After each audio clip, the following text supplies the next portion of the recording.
Aloha again from the Waikōloa Dry Forest Preserve. I'm Auntie Jackie, and today we are sitting underneath an iconic willy willy tree, and I'm going to be showing you how to do a leaf rubbing. Sometimes the most fun part about doing a leaf rubbing is collecting the leaves. I've already gone ahead and done that, so we have some different leaves from our forest today. This is from Ili'e, Uhaloa. We've been using a lot of Ilima today, which we have, as well as A'ali'i. So we're going to be using these ones. You're going to need some leaves, and you're going to need some paper. I also like to use a clipboard because it helps stabilize the paper while you're doing your leaf rubbing. And you're going to need something to draw your leaf rubbings with. Crayons do really well, as well as colored pencils. It's up to you what you want to use. So first we're going to start with this Ili'e leaf, and it's important to make sure that you're using the side that has the most prominent leaf veins.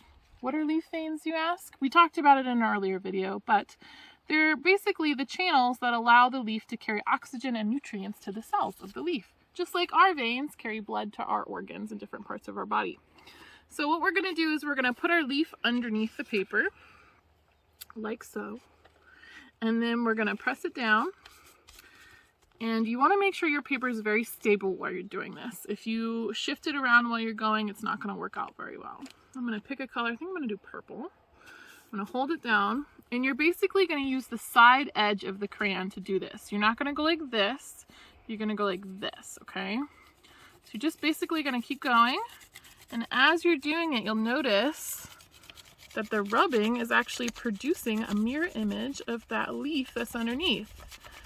And as you can see, all of those cool leaf veins are starting to pop out on the page. This is a really cool way to remember a place that you've been, some of the plants that you got to meet in that place. Here at the Waikōloa Dry Forest Preserve, we have lots of really beautiful native plants with really interesting leaves. So that's how you do a leaf rubbing. Now, I suggest doing them one at a time, but if you want to get really gutsy, you can actually put a lot of them underneath at once. The reason why I say one at a time is it's harder to be able to stabilize all the leaves at once, but for time purposes, why don't we try that out?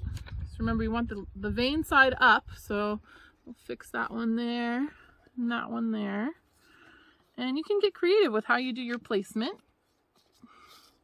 Let's see, get all of them in there. I'm just going to kind of do a little circle like that. All right, oops, here we go. And sometimes people like to mix it up with colors. You can do a rainbow, you can do all kinds of colors. So maybe I'll start with this color and move on to this green color. Ooh, that looks cool.